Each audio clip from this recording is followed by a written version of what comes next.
Voilà, nous rappelons aux téléspectateurs qu'ils suivent la nuit électorale, c'est sur la RTB.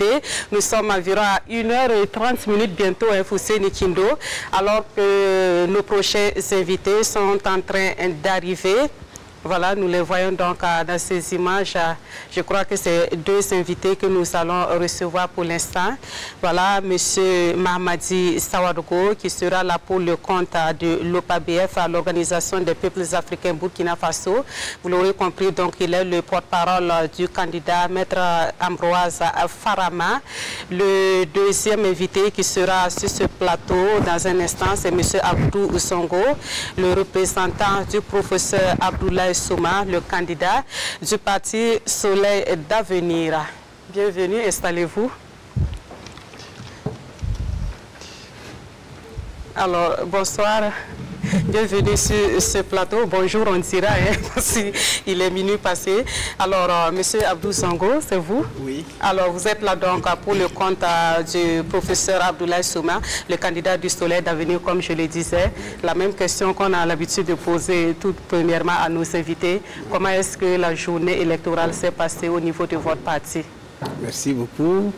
Madame Nathalie Somé, Kaboré, tout s'est bien passé à notre niveau.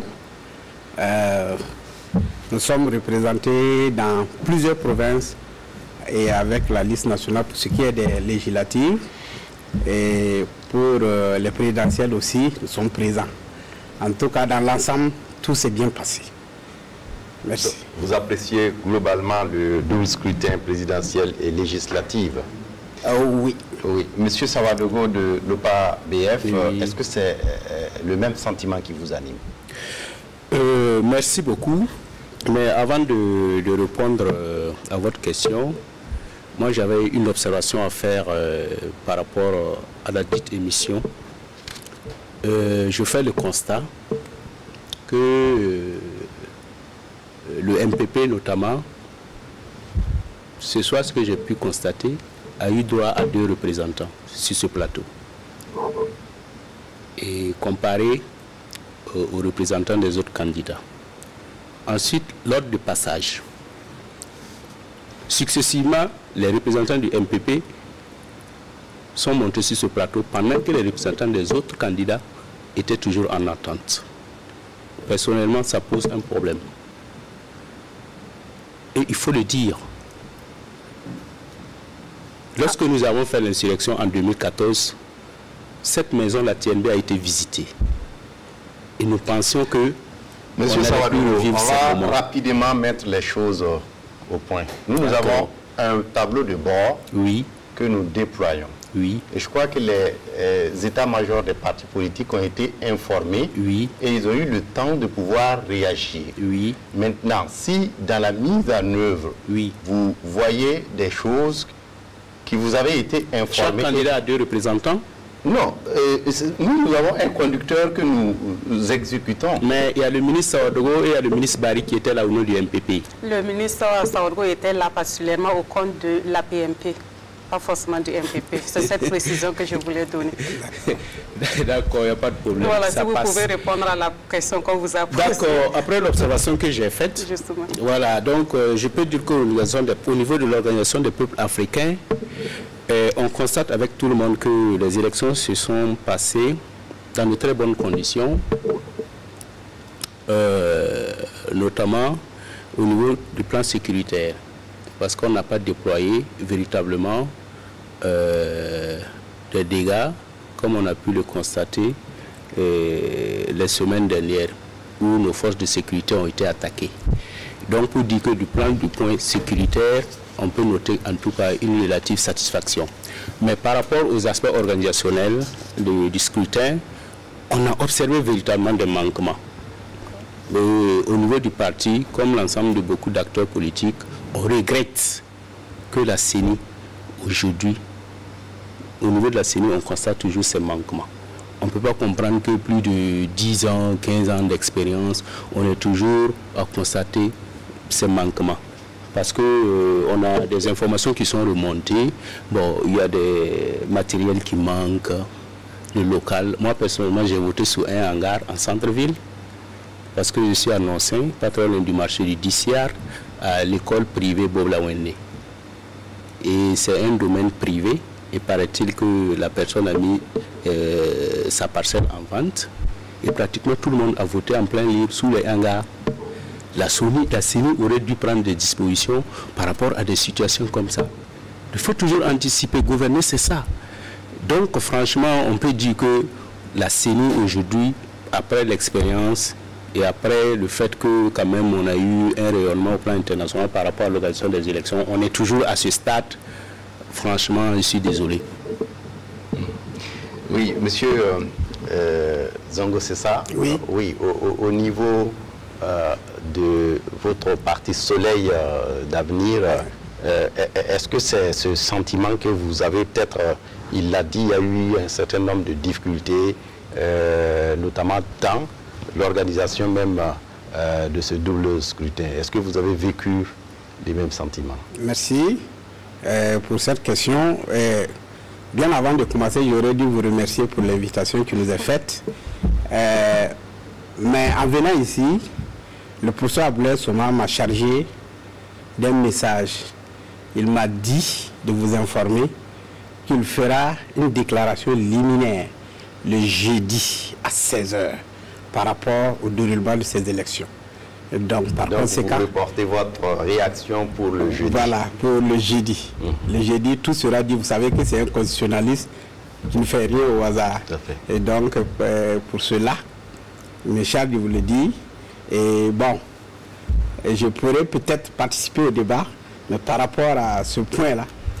Mais quand même, vous savez, par rapport donc à cette journée électorale, en attendant donc la déclaration officielle de votre candidat, quel constat vous avez fait par rapport au déroulement de cette journée? En tout cas, je l'ai dit personnellement, j'ai été dans des bureaux de vote.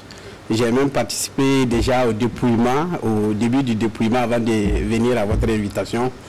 Je n'ai pas constaté d'irrégularité majeure. Et bien sûr que j'ai suivi un peu ceux qui nous ont précédés, qui trouvent quelque chose à redire. C'est possible, comme je ne peux pas être partout en même temps, je leur concède cela. Mais en tout cas, moi, par rapport à mes constatations, il n'y a aucun problème à dire. Oui, monsieur de l'OPA BF, monsieur Sawadougou, c'est ça? Oui. Vous dites que vous avez constaté des manquements, oui. Des difficultés dans l'organisation même. Oui. Mais est-ce que au niveau de l'OPA BF, il y a eu une réaction qui puisse permettre aux organisateurs du scrutin d'être informés de ce que vous avez pu constater?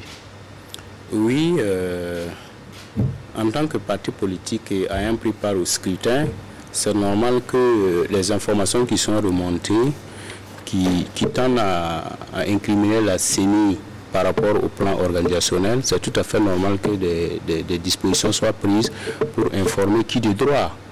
Comme je disais tout à l'heure, lorsque nous avions pris les dispositions pour justement nous présenter à ces élections, comme les autres formations politiques et les autres candidats, souvenez-vous, la CENI a été vraiment d'une rigueur vraiment extrême par rapport à la constitution des dossiers de candidature.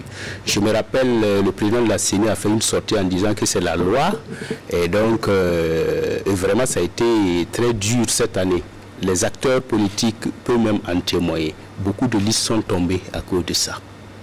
Donc, avoir une telle rigueur vis-à-vis des partis politiques et des acteurs politiques et nous demander d'être clément vis-à-vis de la CENI par rapport à des manquements comme ça, ce n'est pas possible. Quelqu'un vous a demandé d'être clément vis-à-vis de la CENI? Bon, c'est une façon de parler. C'est une façon de parler pour dire que j'invite la classe politique parce que on constate que à chaque élection, ces mêmes manquements-là reviennent. Donc, à mon niveau, il y a un laxisme et un laisser-faire au niveau de l'ensemble de la classe politique. Il faut que nous soyons unanimes vis-à-vis de la CENI. Et il faut aussi que des dispositions soient prises. Parce que moi, je ne peux pas tolérer déjà en pleine ville, il y a, par exemple, dans un bureau de vote où des camarades nous ont fait revenir l'information comme quoi il y a des bulletins de vote, par exemple, qui manquaient. C'est-à-dire, à un moment donné, quand les gens ont commencé à voter, ça manquait. On arrête pour faire venir. Parfois, on rentre pour voter, il n'y a pas l'encrier. Donc, déjà en centre-ville, il y a ce problème. Imaginez ceux qui sont dans les contrées les plus lointaines. Et à chaque fois sur les plateaux de télévision, à chaque fois dans les rapports, on dit ouais, que c'est ça. Et même les responsables, moi j'écoutais les responsables du MPP ici dire que non, dans toute élection, ça arrive. Mais à un moment donné, il faut qu'on s'arrête. Oui, et donc pour vous, ce sont des difficultés, des problèmes de nature à pouvoir remettre en cause la crédibilité du scrutin? C'est pour dire que il y a un problème, de mon point de vue. La manière dont la CENI est composée, c'est la majorité de l'opposition et la société civile. Et parfois, le président de la CENI préside la CENI, mais il ne gouverne pas la CENI. Par exemple, ces manquements, il faudrait que nous, l'ensemble des acteurs, nous fassions très attention par rapport à ce qui se passe au niveau de la CENI. Quelqu'un qui a une expérience de 10-15 ans, franchement, dis-moi, je ne peux pas tolérer ça. Nous savons que les élections doivent se passer le 22 novembre 2020. Des dispositions doivent être prises. Même les simples examens de concours, n'en parlons même pas pour élire le président de la République. Ou nos honorables députés qui vont voter les lois, consentir l'impôt et contrôler l'action gouvernementale. On ne prenne pas le soin d'être rigoureux par rapport à l'aspect pas à la question, M. Sawadogo. Oui. On vous demande, est-ce que ces difficultés que vous avez constatées sur le terrain, ces manquements, selon vos propres termes, est-ce que pour vous, ça peut jouer sur le résultat ou la crédibilité même du scrutin? En termes de suffrage, par exemple, on peut dire que ça ne peut pas jouer véritablement. Mais c'est l'expérience dans l'organisation qui pose problème. De mon point de vue, je ne pense pas que ces genres de manquements-là doivent arriver. Il suffit parfois d'un rien et on remet le tout en cause. Parce que si on parle du plan financier, par exemple, ou du plan matériel, je pense que l'État a suffisamment mis les moyens. Quand je dis l'État, c'est nous tous. Nous payons nos impôts. C'est à partir de ça qu'on met tout à la disposition de la CENI pour pouvoir faire son travail.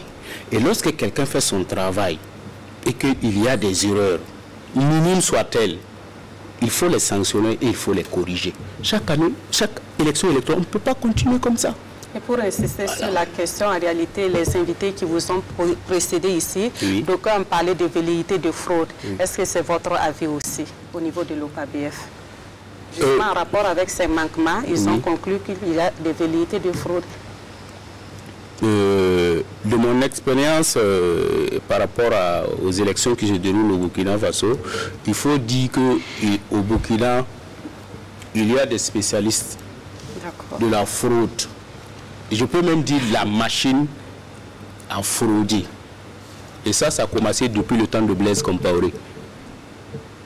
Lorsque on a, avec cette prétendue ouverture démocratique de 1991, en réalité qui était une pseudo-démocratie, que moi j'appelle la démocrature. Ça veut dire que c'est un vernis démocratique, mais en réalité, si vous grattez, c'est la dictature. Et la machine à frauder, le MPP est parti avec ça. On a tous suivi dans les médias, dans les réseaux sociaux, comment des cartes d'électeurs ont été récupérées. À quelle fin? Moi, personnellement, j'ai fait le constat à la Padoie, le quartier présidentiel. Et lorsqu'on m'a informé, j'ai fait les 100 pages, j'ai vu effectivement dans un domicile où on a regroupé véritablement un groupe de femmes. Et les riverains ont dit que ce groupe-là a défilé presque du matin au soir au lieu. Et effectivement, il y a une table qui était disposée et les femmes étaient assises en face. Et on appelait une à une. Et elles remettaient leur carte d'électeur. Est-ce que vous avez pensé à dénoncer ça auprès de la justice? Non. Surtout que le procureur a dit que ces bureaux sont ouverts pour des cas pareils. Au moment où je constatais ça, c'est la veille. D'accord. Et le communiqué, si vous vous rappelez le communiqué de la justice, mais c'est le jour des élections. Mais il tient toujours. Vous pouvez toujours dénoncer. Non, je suis en train de vous expliquer. Et ce n'est pas caché. Le domicile dont je parle, on a mis l'effigie du candidat Roch. Donc ça veut dire que ce sont ces ouailles-là qui préparent quelque chose. Je n'en sais rien. Mais il est ressorti que c'est des cartes d'électeurs que les femmes remettent contre espèces sonnantes et trébuchantes. Donc, de mon point de vue, il y a effectivement une volonté de frauder. Nous connaissons ces acteurs. Vous prenez un Simon Compaoré qui était maire de Ouagadougou. On se souvient de l'altercation qu'elle a eue en 91 avec une dame dans un domicile ici. Et Feu Norbert Zongo avait fait un écrit. C'est Simon même qui est rentré dans le domicile qui disait que la femme l'a de s'enrouler. Donc, ne venez pas nous dire qu'avec de tels acteurs, il faut s'attendre à des élections véritablement transparentes. La CENI peut elle-même ne pas avoir des choses à se reprocher. Mais Dieu seul sait ce qui se fait dans les quartiers et puis dans les villes. Donc, c'est ça véritablement le problème. Monsieur Zongo, oui. Réaction par rapport à ces échanges sur ces manquements. Même si vous dites que votre candidat va se prononcer jeudi prochain, oui. Mais est-ce que ce qu'on constate peut être de nature à jouer sur la crédibilité du scrutin? Merci. Je voudrais à ce niveau-là dire que tout le monde est perfectible. Qu'est-ce que cela veut dire? Nous pourrons d'ores et déjà croire que c'est des manigances dans une perspective de fraude, alors que c'est des insuffisances. Donc pour moi, comme pour le président de mon parti, le professeur Blaise Soma, nous attendons. Nous allons prendre notre mal en patience et en temps opportun, nous aviserons. Et on ne peut pas, de but en blanc, se jeter à l'eau pour dire que la prudence, en attendant de réagir en temps opportun. Voilà. Oui, Nathalie. Alors, monsieur Sawadougou, oui. J'aimerais quand même vous entendre tous les deux d'ailleurs sur les premières tendances. Certainement que vous avez des échos et vous avez même certainement suivi certaines tendances qui ont été données au cours de cette émission. Et quelle réaction est-ce que vous avez de l'espoir? Oui, on a de l'espoir. Les tendances sont bonnes pour vous? Bon, pour le moment, mais je constate que nous plongeons de plus en plus dans ce que je qualifie de plutocratie. Ça veut dire que c'est la démocratie de ceux qui ont l'argent. Donc, c'est ça que je déplore. Parce que quand vous regardez même la tendance dont vous faites cas, eh ben, c'est des gens vraiment qui ont fait sortir en termes militaires ce qu'on appelle l'artillerie lourde. Donc, et Dieu seul sait comment ces fortunes-là ont été amassées. Donc, les tendances, c'est tout à fait normal de mon point de vue qu'effectivement ça se passe comme ça. Mais nous, au niveau de l'Organisation des peuples africains, nous disons que ces élections constituent un tremplin pour nous de passer le message. Et notre message, c'est lequel? C'est la rupture. C'est le panafricanisme. C'est la renaissance de l'Afrique. Et donc, nous ne sommes pas un parti électoraliste où il faut forcément avoir des députés, où il faut forcément être élu président de la République. Parce que ceux qui ont accompagné Blaise Compaoré depuis 27 ans, qui continuent de s'asseoir au pouvoir, 40 ans, 50 ans, qu'est-ce qui est derrière cela? Pourquoi ne veulent-ils pas lever le levier? Posons-nous la question. Sinon, en termes de démocratie, normalement, c'est une charge pour vous. Vous devrez être même libéré des charges du pays et puis aller vaquer à vos occupations personnelles. Mais on n'a même pas fini son mandat et on dit qu'on est candidat au prochain. Qu'est-ce qui se passe? Après avoir fait 27 ans au pouvoir. Donc pour nous, il y a véritablement un problème dans ce pays. Et il faut que le peuple se réveille. En démocratie, la possibilité est donnée à tous les citoyens de pouvoir se présenter. Mais écoutez, M. Fousséni, je vous donne un seul exemple. Remarquez dans les démocraties européennes ou américaines, vous en tant qu'homme politique, dès que vous proposez un projet de société, je donne un exemple. Lorsque vous proposez un projet politique à votre peuple, une fois, deux fois, ça n'a pas marché, vous vous retirez. Remarquez la génération des hommes politiques qu'on a eu en Europe ou aux États-Unis. Mais là, nous sommes sur le continent africain qui a aussi ses réalités en la matière. Justement, on se compare à ce qui est meilleur. Moi, j'aimerais un jour au Burkina qu'on vive de telle démocratie aussi. Lorsque vous proposez un projet de société à un peuple, une fois, deux fois, ça n'a pas marché, mais retirez-vous. retirez-vous. Mais malheureusement, nous ne vivons pas ça en Afrique. Qu'est-ce qu'on met en avant? On met l'argent. Et pourquoi aussi l'argent joue un rôle important aussi, justement, dans la victoire des élections? Tout simplement parce que ceux qui nous dirigent aujourd'hui ne veulent même pas le développement de notre pays. Parce que si les gens sont indépendants, s'ils sont riches, s'ils mangent à leur faim, mais ils ont le choix de choisir ceux qu'ils veulent. Mais il y a quelqu'un qui dit qu'à Provincé, là, ils vont vous adorer. Vous pensez que l'Afrique qui est sous-développée là n'a pas eu l'explication?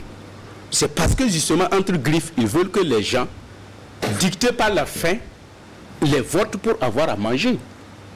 Imaginez-vous une dame, 2000 francs, 3000 francs, jusqu'à les artistes même disent qu'un poulet vaut mieux que toi. Mais les gens continuent encore à choisir, jusqu'à on donne des kits même à manger. C'est symptomatique, moi, de mon point de vue. Imaginez un kit à manger pour que tu viennes à un meeting. Donc eux-mêmes, ils sont conscients que les gens ont faim et qu'un kit va faire leur affaire. Mais je vous en prie, dans quelle démocratie nous vivons? C'est cette démocratie de façade-là. Jouez le jeu alors. Et donc ce qui a conduit l'OPABF à venir également se présenter, c'est ça? Mais c'est pourquoi je vous dis que ces élections pour nous, c'est une occasion de passer notre message de rupture. Et la conscientisation du peuple. Au soir de ce double scrutin, si vous faites le bilan, est-ce que vous pensez que, comme le disent les rouges, est-ce que les masses... Les rouges, qu'est-ce que vous appelez par rouges? Les masses populaires, les masses laborieuses. Voilà, laborieuses ou populaires, si vous voulez, ont pu saisir la quintessence de votre message. Mais oui, Maître Ambroise Parama a parcouru tout le territoire national. Et si vous avez remarqué nos reportages, nous avons privilégié les assemblées générales et les porte-à-porte. Ça veut dire que c'est des échanges interactifs. Des villageoises qui demandent à prendre la parole, qui posent. Qu'est-ce que vous dites quand vous parlez de ça, de ça, de ça? Il explique son programme. Nous sommes patients. C'est une formation politique qui n'a que 2 ans. Nous avons été créés en 2018. Mais le projet qu'on a au Burkina dépasse même pour le Burkina. Donc, pour ces élections-là, c'est un tremplin pour nous de passer notre message. Parce que nous, on a en foi au peuple burkinabé, on a foi à la jeunesse de ce pays. Parce que la musique qu'on nous a servi pendant plus de 27 ans, 30 ans, là, cette musique-là est rayée. Mais comme on dit là, quand on laboure, il faut être patient. Donc, nous sommes en train de faire ce travail. Donc, pour une première participation, vous estimez que le message est passé? Le message est passé et nous sommes confiants. Et je pense que nous allons être écoutés et que nous sommes confiants pour l'avenir. Voilà. Monsieur Abdou Zango, justement par rapport aux premières tendances qui tombent, et vous dites que votre candidat va se prononcer jeudi prochain, et vous souhaitez peut-être, il va se prononcer en tant que président élu peut-être, quel commentaire sur les premières tendances concernant votre parti? D'accord. En tout cas, les tendances que nous avons, nous sont favorables. D'accord. Oui, quand on va à une élection, on espère. Oui, et en tout cas, nous espérons, parce que le message que nous avons porté sur le terrain est un message d'espérance. Nous sommes allés, comme il le disait tantôt, nous avons fait le porte-en-porte, la campagne de proximité. Nous avons échangé avec beaucoup de militants, des gens qui étaient vraiment, qui nous ont montré qu'ils étaient acquis à notre cause. Alors, on pense et on espère que le message que nous leur avons apporté, qui est un message d'espérance, en tout cas, va faire son effet. Dans tous les cas, et nous ne désespérons pas, parce que nous avons dit, nous mettons l'accent sur la jeunesse, sur les femmes. Parce que nous voyons que depuis un certain temps, ces 2 catégories sociales-là ont été mises à l'écart. Alors que ce n'est pas normal. Quand nous prenons le côté des femmes, elles font à peu près 55% de la population du Burkina. La jeunesse, c'est plus de 75%. On ne peut pas réussir un développement dans ce pays-là sans ces 2 catégories-là. Donc voilà pourquoi nous avons mis notre dévolu sur ces 2 catégories. Et nous croyons que cela va porter fruit. Et dans tous les cas, nous sommes là. Vous savez que notre président, il n'est pas venu en politique par nécessité. Il est venu pour sauver son peuple. Qu'est-ce que vous appelez venir dans la politique par nécessité? Venir en politique par nécessité, il y en a qui croient que c'est là-bas qu'ils vont engranger quoi que ce soit. Il y en a, puisque, bon, je ne peux pas tout démontrer, mais vous savez qu'il y a des gens qui mettent plusieurs millions de francs, sinon je dirais, et des milliards de francs pour pouvoir engranger un poste. À notre niveau, c'est pas ça. On n'a pas donné 500 francs à quelqu'un pour qu'il nous vende. On leur a apporté un message. Vous êtes dans une situation où nous sommes venus pour vous sauver de la situation où vous êtes. Tout le monde connaît la situation. Je n'ai pas besoin de m'étaler dessus. Mais nous sommes venus pour vous amener un message d'espoir. Soyez avec nous pour que votre avenir soit radieux. Donc, contre le message de rupture, vous apportez un message d'espoir. D'espoir. Qui peut être également de rupture avec ce qu'on a l'habitude de voir. Bien sûr, parce que la rupture se trouve au niveau où nous n'avons pas donné un franc à quelqu'un. Si nous passons aujourd'hui, si notre candidat président passe président aujourd'hui, sachez que ce n'est pas parce qu'on a acheté des consciences. Nous n'allons jamais acheter la conscience de quelqu'un.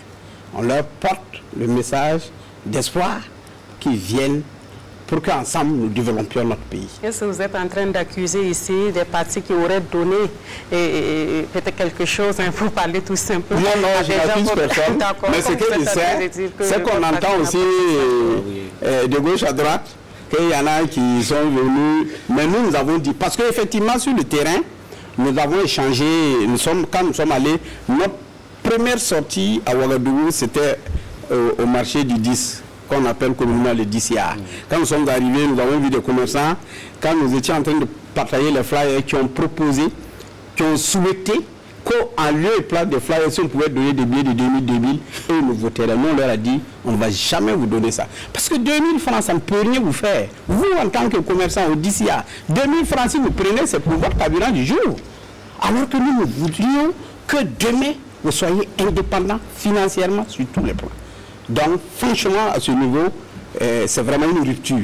Nous sommes venus avec une nouvelle façon de faire, une nouvelle façon d'avoir l'électorat avec nous par la parole. Voilà un peu la différence. Un message de conscientisation. Voilà. Oui. vous voulez réagir? Oui, non, je voulais simplement dire qu'au niveau de l'OPABF aussi, ce qui a été intéressant pour nous au cours de cette élection, c'est que nous avons mis l'électeur face à ses responsabilités. Et nous avons dit que le geste que tu vas faire en quelques fractions de secondes là va être déterminant pour les 5 ans à venir. Et ce n'est pas à négliger. Ça appelle la conscience. Donc à ce niveau, nous avons dit, en réalité, vous êtes les employeurs et le président c'est l'employé. C'est comme un commerçant qui prend quelqu'un dans sa boutique. Le soir, quand il fait le compte, il voit des manquants, mais tu le remplaces par quelqu'un, par un autre jeune qui est plus responsable et plus consciencieux. Et au cours de notre tournée, c'est l'expression, c'est le message qu'on a eu. Mais malheureusement, vous allez voir qu'il y a une certaine politique qui a tendance à soumettre l'électeur aux politiques. Nous, on a dit non, c'est l'inverse qu'il faut faire. Normalement, c'est le politicien qui doit vous courtiser entre griffes. Pas qu'on courtise une femme ou une fille, mais c'est le politicien qui va vous courtiser jusqu'à dans vos domiciles, dans vos lieux de service. C'est pourquoi à un moment donné, on a apprécié que même à pied, que celui qui recherche le pouvoir aille discuter avec celui qui doit lui donner le pouvoir. Les meetings recto-verso, en réalité, de mon point de vue, ça n'engage que moi, ça ne respecte même pas l'électeur. C'est un brouhaha. La musique, on dit du n'importe quoi. Vous ne pouvez même pas dire votre pensée. Mais celui qui a besoin de votre voix pour être à Kosiam, là, vous pouvez même lui poser des questions. Par rapport à ma santé, là, tu dis quoi même? Si tu ne parles pas bien, je ne vais pas te voter. C'est ce qui se passe ailleurs. Et c'est ça qu'il faut instaurer dans notre pays. Parce que nous avons su qu'à partir de 1987, quand un autre genre de politique est arrivé, c'est l'argent qu'on a mis en avant. Parce que tout simplement, Sankara a refusé qu'on bouffe dans ce pays. Et pour se faire apprécier et puis aimer, c'est les mêmes là qui ont fait le lit du régime de Blaise Compaoré, aujourd'hui qui se retrouvent en Côte d'Ivoire. Donc c'est pourquoi je disais tantôt, ils ont fabriqué la machine électorale et ils détiennent la machine électorale. Et c'est un problème pour le Burkina qui malheureusement ils sont en train de céder ça à une autre génération. Et moi j'interpelle le peuple burkinabé. Ils ont intérêt effectivement à saisir très bien le sens des votes. Et je suis désolé que des jeunes, rien que 2000 francs comme vous l'avez répété, 3000 francs, on est prêt à donner sa voix. Mais vous ne savez pas ce que ça va coûter pendant les 5 ans. On parle de la jeunesse.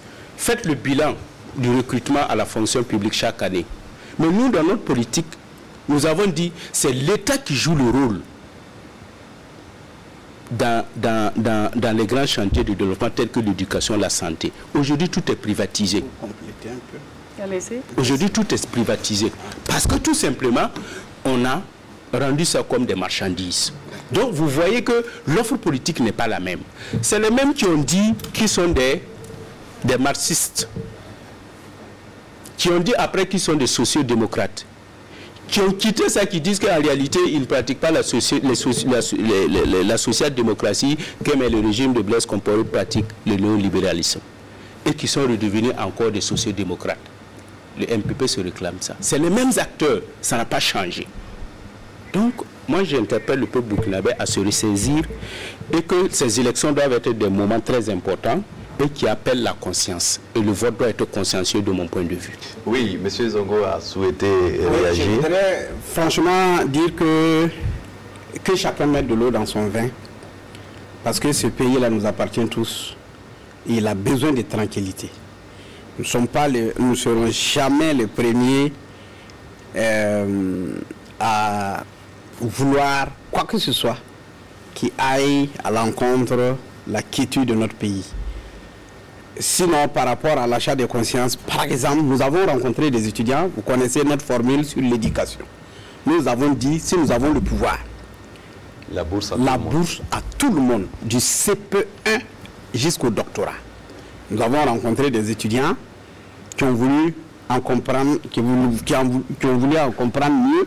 On leur a dit, vous souhaiteriez que Sciences Tenante-là, qu'on vous donne 1000 francs ou 2000 francs, pour que vous puissiez mettre des unités pour naviguer ou mettre du carburant. Non, on ne le fera pas. Ce que nous vous propose, c'est de nous voter sans que vous n'ayez eu un copec. En janvier 2021, vous, étudiants de première année, vous avez 20 000 francs pour vos besoins. Ces 20 000 francs vous serviront pour gérer vos problèmes de scolarité et vous permettront de gérer même des problèmes en famille. Donc, si vous voulez, alors on va s'en tenir à cela. Vous laissez tomber les 2 000 francs d'aujourd'hui et en janvier 2021, vous avez 20 000. Vous choisissez. Il dit non, ils veulent les 20 000. Mais ce message n'est pas arrivé à tout le monde. Je suis désolé. Parce que nous n'avons pas fait de meeting. Okay. Le seul meeting qu'on avait voulu faire, c'était le 14, le grand meeting de Ouagadougou. Ça coïncidait avec le deuil national. Et nous avons décidé de sursoir à ça. Donc voilà pourquoi on n'en a pas... Voilà. Merci à tous les deux d'être venus. Je rappelle que Mamadi Savadogo est porte-parole de l'OPA-BF et il est également sur ce plateau pour représenter le candidat Maître Ambroise Farama. Abdou Zongo est porte-parole de Soleil d'Avenir. Il représente le candidat, le professeur Abdoulaye Soma sur ce plateau. Merci à tous les deux d'être venus. Nathalie, je me retire et je vous laisse en compagnie de Ruth Ouattara pour la suite et je vous retrouverai certainement en cours de soirée pour